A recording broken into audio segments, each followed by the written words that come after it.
Hello, we are live. Happy Monday, everybody. And I'm live with my co-host, Monte Silva, for our weekly episode of the Disruptive Chef Club. So today, Mr. Monte has a really amazing topic he wants to talk about. But before that,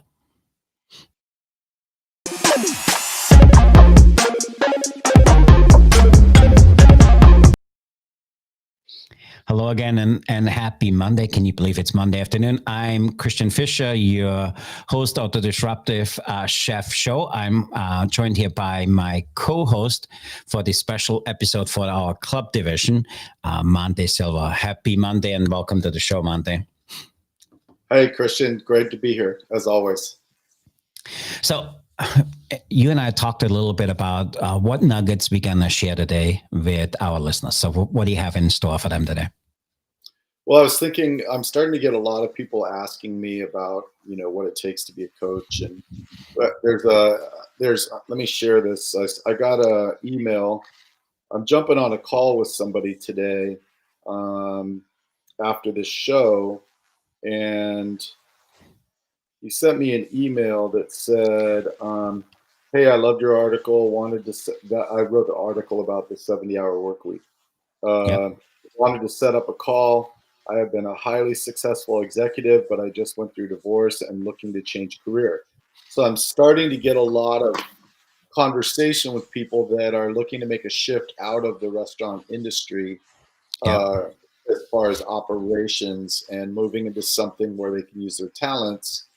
And, not everyone, even though I talk about you can run a restaurant, 50-hour work week or less successfully, it kind of depends on what your boss expects from you. You might have someone that is going to expect you to work more than that, and so it's not completely within your control.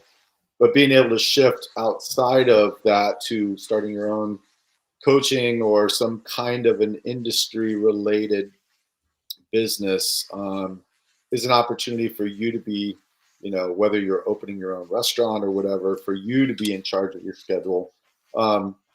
But I thought since, you said that you've got people coming to you asking you how to coach and do those kinds of things and run masterminds, I thought maybe we talk a little bit about, our journey of how we got where we were and then,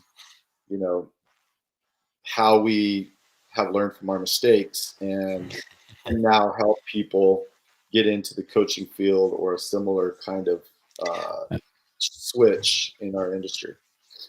I absolutely love that. And timing is perfect. I had 3 individuals last week. One of them coming to us around marketing. He wants to do what we do for the marketing space. I had somebody else who is currently a regional vice president overseeing 400 million in business with a organization, he said now 27 years. And he said he was overlooked for 4 promotions. And he had it, so he wants to do something else. And then I have another culinarian who is really amazingly good in Indian cuisine, and he wants to become an Indian cuisine coach. I think it's all fantastic. So all 3 of them, and just within a week, Monte, it's crazy how things happen, and I think it's a good conversation. So for me, I'm interested, how do you start out with this? So for those that have heard a little bit of my story, I started off in COVID. My director of operations position was eliminated during COVID. There was a huge shutdown in Nashville, Tennessee, and the company I worked for, I was the only non-family member at the corporate office. So it was one of those, who do we get rid of? And it's not going to be the kids, the wife, or the brother-in-law. So I found myself without a job, and for the very first time, not able to find a new one. So I was kind of forced into, what do I do now? And I started thinking about the fact that I had already started blogging on LinkedIn and creating a following. I think at the time I was up to about 15,000 followers. And I thought, let me see if I could leverage this into something. I had seen back in the 2010 to 2013 era, you had all these things happening, like, Robert Irvine came out with Restaurant Impossible. Duck Dynasty blew up, Fixer Upper, Chip and Joanne Gaines blew up. Mhm. I started I love studying the personal brand and what that it. looked like, and saw how these three created just these massive, you know, personal brands. And I came home one day. How I found out about Restaurant Impossible, I came home from working in a restaurant one night, and my wife said, "Hey, you got to see this show. This guy's really cool, and I think you could do what he does." And so, um, but sure enough, it was Robert Irvine on Restaurant Impossible, and I kind of sat on it for a while because at the time we were going through the adoption process, and having a job, consistent job, and everything was very important. Um, had a wife, and starting a family, and just kind of needed to kind of stay in that lane. And so when COVID hit, I thought, well, maybe this is the time to do that. So I didn't know anything about like coaching. Like, do I want to be a coach? Do I want to be a consultant? Um, do I want to? Uh, what's the message that I want to help people with? What are the pain points that need to be solved? Who's my, avatar client? How do I market myself? How do I set up this coaching thing or consulting thing? And so I had a lot of questions, and it took me a lot of time just researching and reading and watching other people and learning from my mistakes, and took longer than I would have liked. And so this idea of how you and I might be able to help people speed that process up. Yeah, today I'm successful. I have over 30,000 LinkedIn followers. I have a podcast. I'm on the show here with you. I'm doing another show with FSR Magazine. I write a column for them every week. I have pretty much. I think I can take one more coaching client on, and so I've come a long way. But it certainly was a interesting journey, and now I'm at a point where, like you, I want to be able to help other people. And I think there's plenty of room in the coaching space for more people. The world needs so many good coaches. Yeah, I absolutely love that. And every time I hear your story, I love the story, how you kind of were forced into the whole idea of, burn the boats. And for me, it was a little bit, I think I did it all backwards. For us, COVID hit just like we do. A really good friend of mine called me and said, "Christian, you and I have been friends for over 20 years. We've been successful in the culinary industry. How are we going to help fellow chefs?" And I was like, I don't know how we can help them. And then we went back and forth, and we said, we should start a mastermind. So we started a mastermind group where we brought people in. So we called everybody we knew, "Hey, do you have work? Are you not working? Can you come to this group?" And we support people which are currently struggling. And we built up this group. We had groups. We found 12 to 15 people is perfect. We had 8 different groups of 20 people. And so we spent all this time on calls. We did it all via Zoom. And at the time, we learned Zoom, though it was a little rough. And then as we started this, there was a few people which came out of this. This is great, but I want more. And I want personalized stuff. I was like, okay, what do you need? And then, so whatever people ask for, we created. So somebody said, I need to do leadership. I was like, no problem. We create a leadership course. So I created a leadership course, pushed it out so that people say, hey, there's the leadership course. And then our biggest takeaway was we did it all for free at first. And the problem is with free, you probably heard it. If people don't pay, they don't pay attention. And nobody implemented what we asked them. So we went back and said, people, we're doing this now for a year for free. We want to charge just a small amount. So we lost half of the people.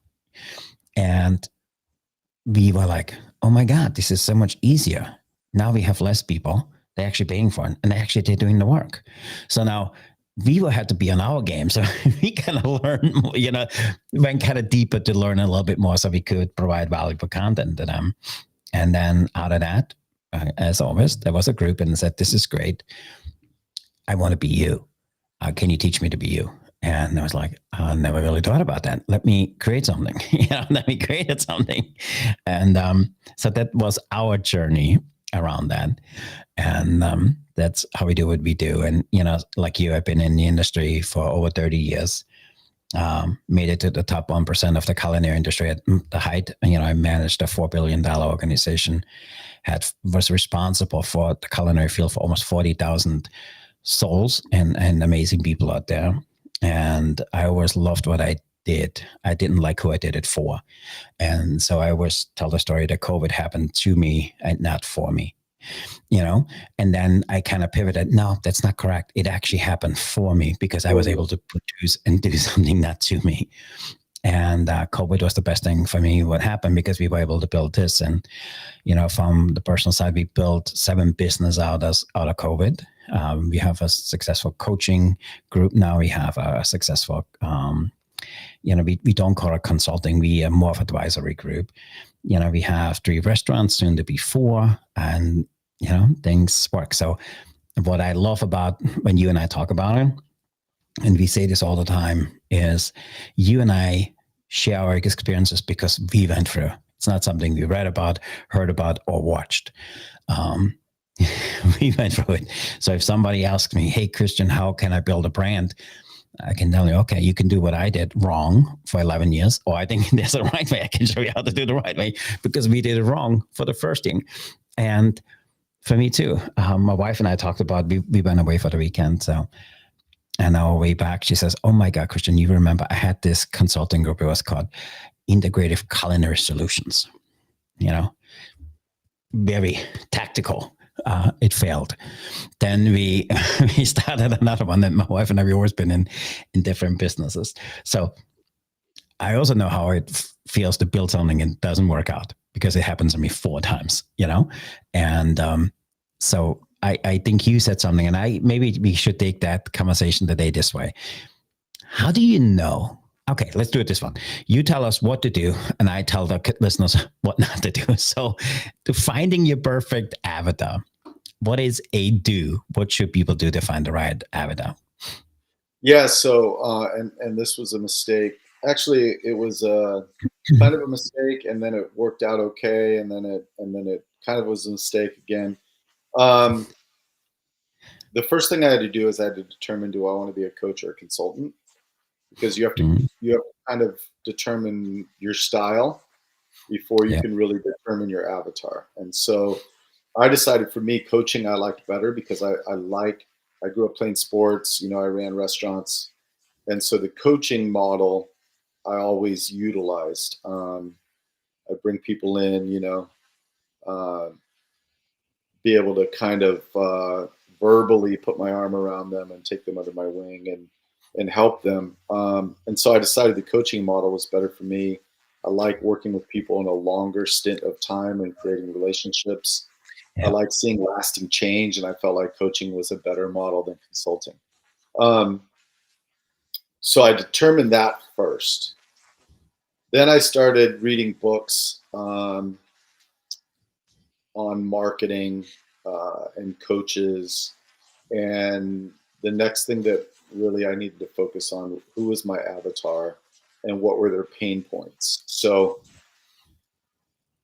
they talk about your mess is your message. And so my mess was, when I was younger in the industry, managing restaurants, I was very A-type personality, and I would run through my people if I couldn't get them to do what I needed, because I was task-oriented.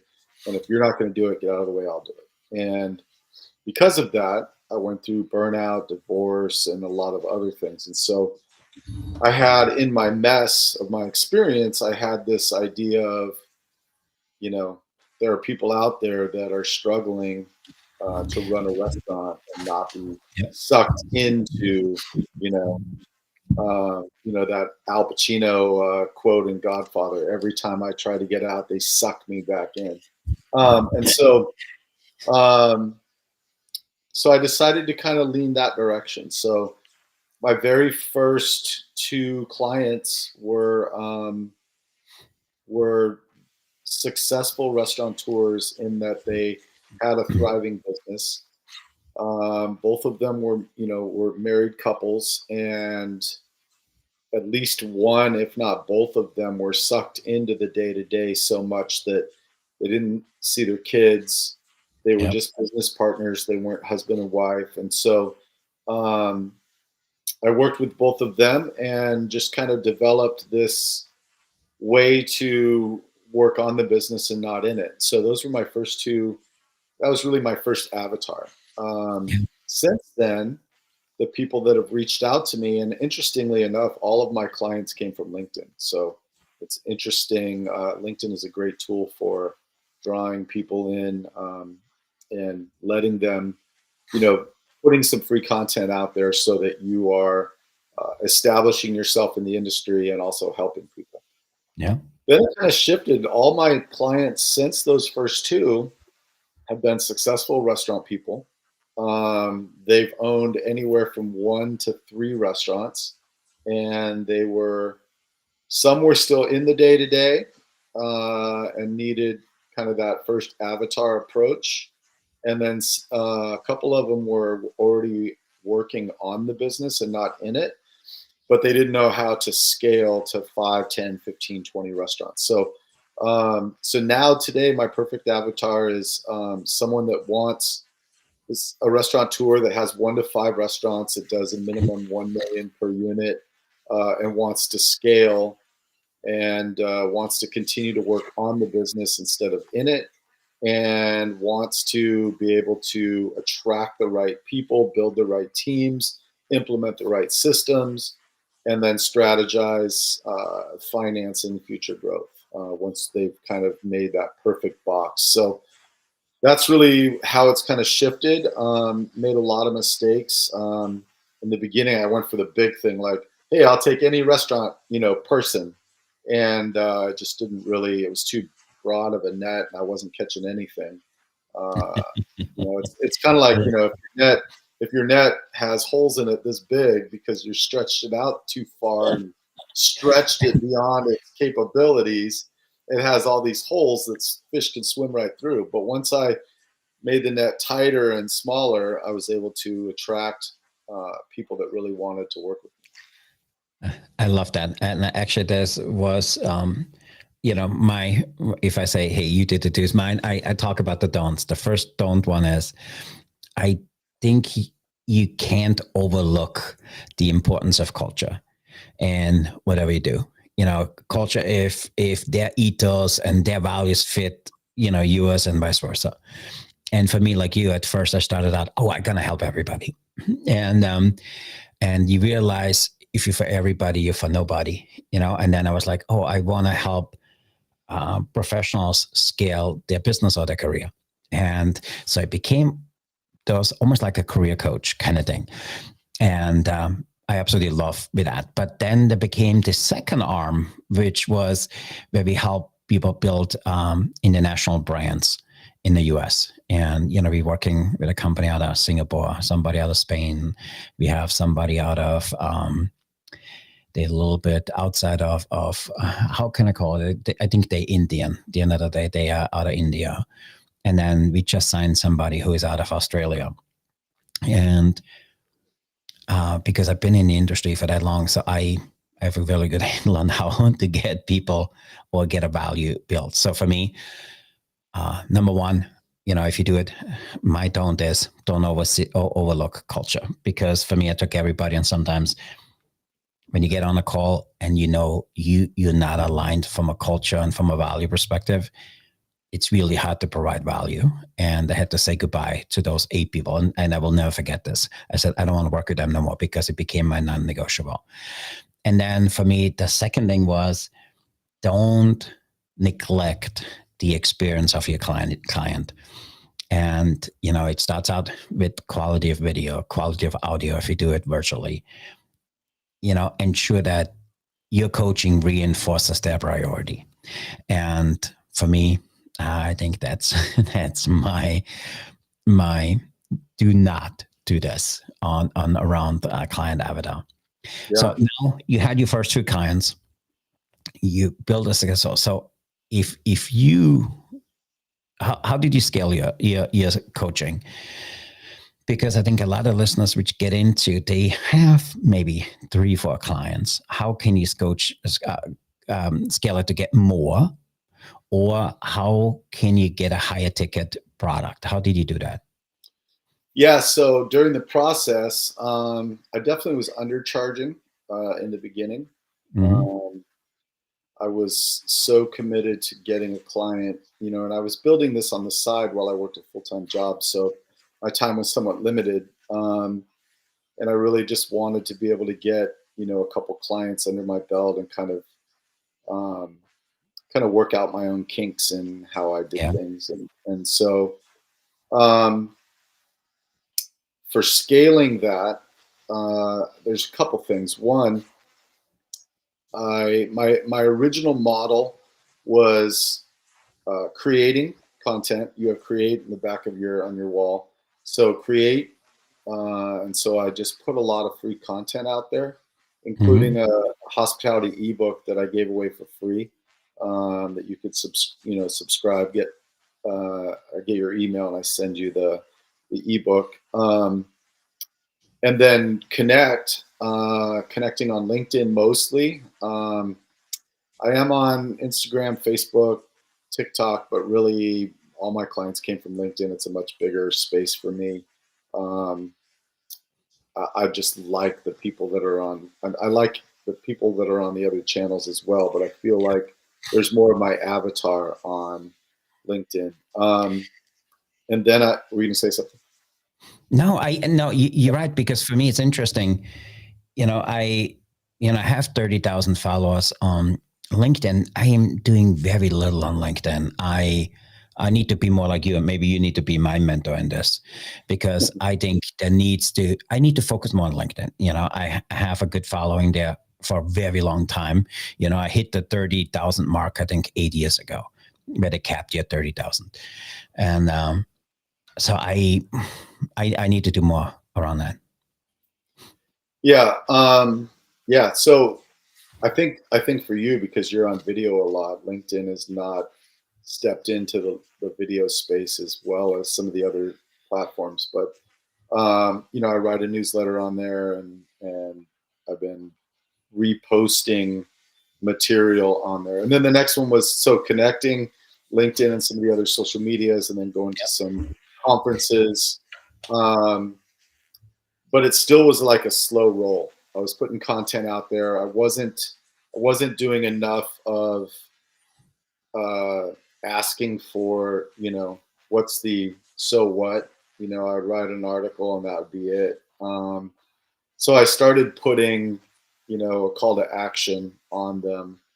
Uh, Gary Vaynerchuk, who I read and listen to as much stuff as I can on him, because he went from Wine Library, this little video he did online, to this $1 billion company, VaynerMedia, and he has a thing out called jab jab right hook. Right, you give out free content, and then you put something out there and have a call to action. Right.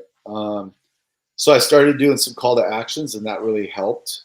Started putting get my free ebook, um, book a free call, things like that, Yep. to try to get people into what's called a funnel.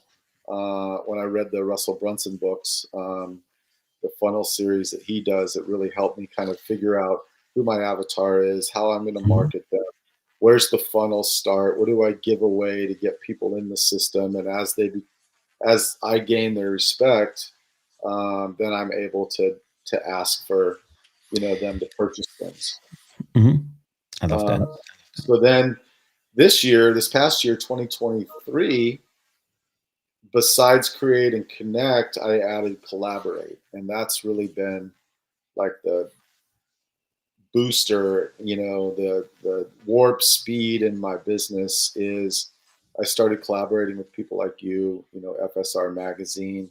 I'm now part of Maverick Theory and some other things, and so these opportunities to collaborate are very synergistic. Both parties are benefiting.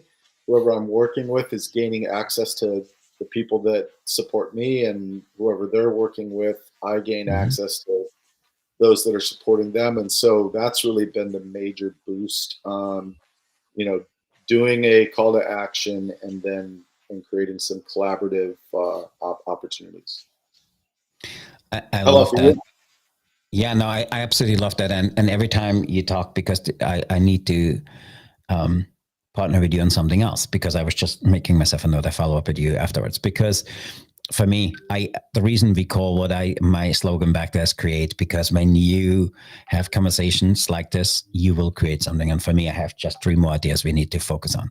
But before we do this, I want to make sure, if you haven't done so, please check out the disruptivechef.club, which is our private community, where you get the latest and greatest from what Monte and I do. Become part of this exclusive club. It's free. It's not kind of free. It's 100% for free. We provide some new content. That group gets our ebooks before anybody else gets it. It's just a really good group of people which just want a little bit more. So if you're one of them, please get to disruptivechef.club and become part of our exclusive private community. We do monthly raffles. Such a really good people. And I think people will enjoy to be part of that.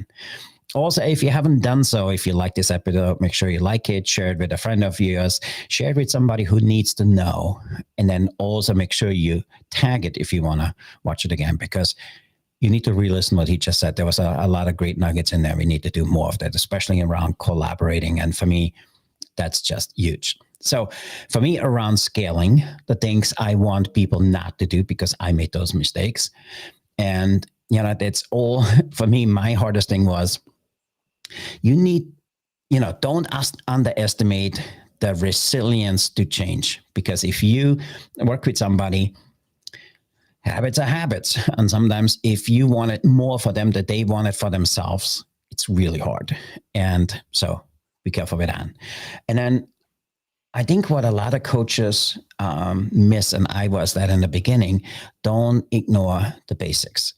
And the basics is the foundation where you build everything on. So if you come in too high level or with a too advanced strategy or tool, you're going to overwhelm the crap out of them, and they're not getting the I don't want to say your message and what you teach, but they just think, oh my God, he's just so much further ahead of me. I just can't really keep up with that. And the final thing for me around that is, when you want to scale, is don't forget to follow up. And I had coaches I hired. After we were done with the call, I was like, did I do good? There's the homework. I always wanted to ask that guy on the other end, because I never got a follow-up email. And then for me, I created what we call whole follow-up cycles. So now if you're in my network, you get 2 emails a week. You can opt out, where we share some really good content. And I'm on that list. I'm sorry? I'm on that list. I get yeah, you know how many emails we send. And then also, we want to reinforce our teachings and the learnings. So for me, that is huge. And that was a learning curve for me. Because I think the whole world of coaching is massive. It's great to get started. And it's also one of the industry. It doesn't take a lot to get started. But staying in it and being relevant for a long time and being able to scale, and you did an amazing job around that, is difficult. It takes work. And for me, going back to what you said originally, I made it really simple for my perfect client. My perfect client is me 2 years ago. And some days I sit here, what had I loved to hear 2 years ago? And all the mistakes I made over the 2 years, I wanted somebody to tell me, so I cut the learning curve of the mistakes, And I also realized people pay for convenience and for speed. And for me, I think that was, for me, my biggest one. It took me a long time to figure out that my perfect client is me 2 years ago. And that's all I have around the perfect client. So to wrap up our conversation today, I want to know more about not just what you're working on. I think what is interesting for people, and our audience will listen here about scaling. You touched upon a little bit. I want to go a little bit deeper around tapping into other people's audience, the form of collaboration. Because for you went from doing it myself, this is the program I have, to kind of evolve. You know what? I'm pretty clear what it is. I can charge a higher price point for that. and you're really successful. So the next thing for you to level up is around collaboration, because there's a whole different level of compensation attached to that. So what is your strategy around doing collaboration, and what has the benefit been for you? Yeah.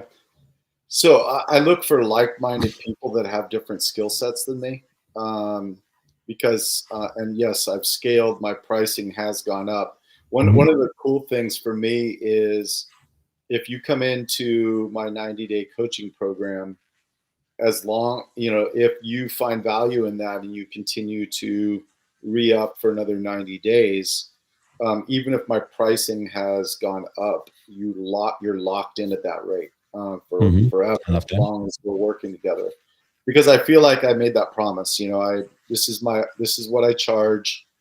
This is what you agreed to pay, and so I don't like that switch and bait thing where you try to get people to go up in price, unless they want to go into a deeper thing. And so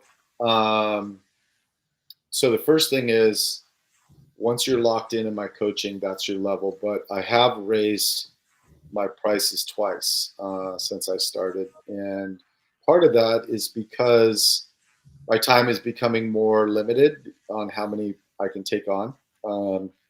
So I've got to make sure I can scale that. And then the other thing really is, as I started collaborating, this is back to your question, I look for people that are like-mindedness, and that I feel like their brand is going to level up or be beyond my brand. And so I'm very careful about who I partner with.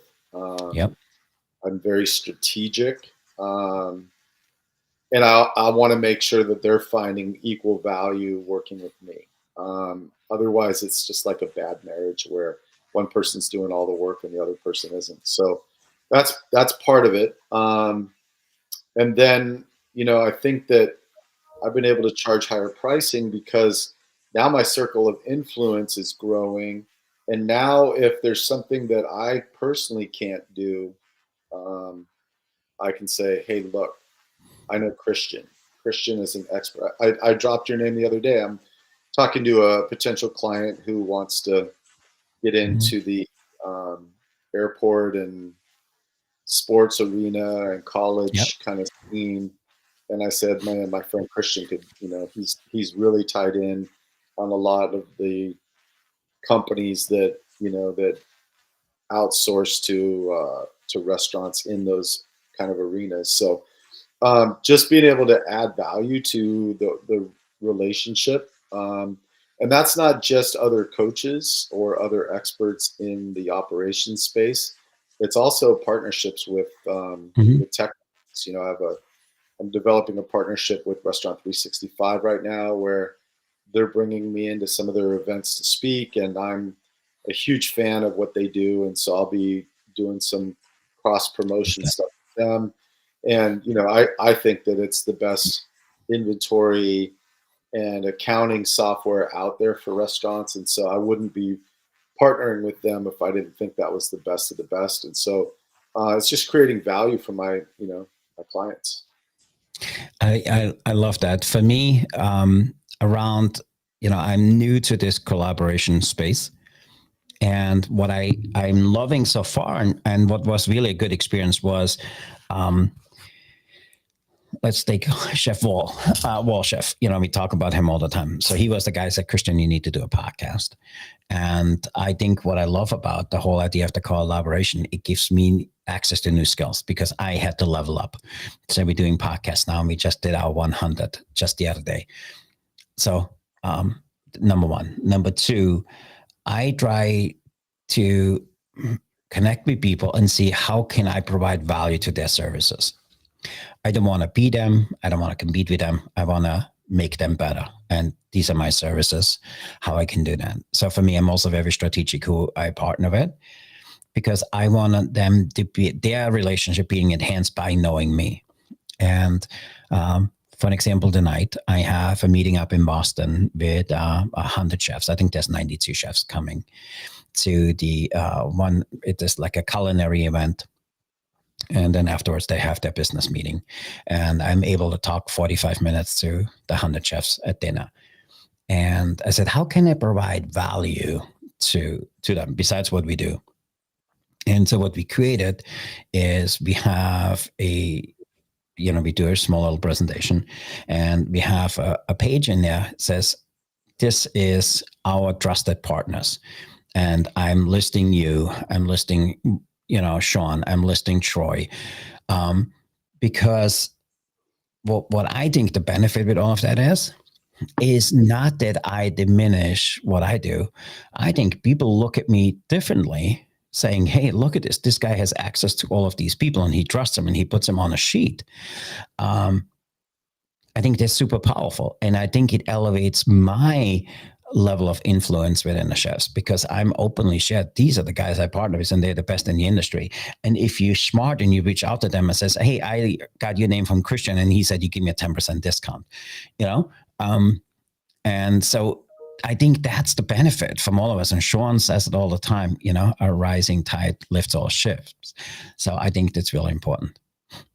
Yeah, and I think that we need to not look at each other as competition, because our space needs so many more coaches than we have, and I think there's room for all of us. And I think that if there's one voice out there shouting at the mountaintop, there's only so many people that are going to hear it. But having multiple, people out there changing what we do and how we do it, I think is where the real change comes. I love that book Tipping Point by Malcolm Gladwell, where he talks about how these things that seem to be this massive, growth of something seems to be like magical, but yet it's grain of sand, grain of sand, grain of sand, grain of sand until the tipping point. So I think that this is going to be a great conversation to continue. Maybe we talk more about some of the things we learned coaching. I think that it'd be great if people could reach out to us and find out.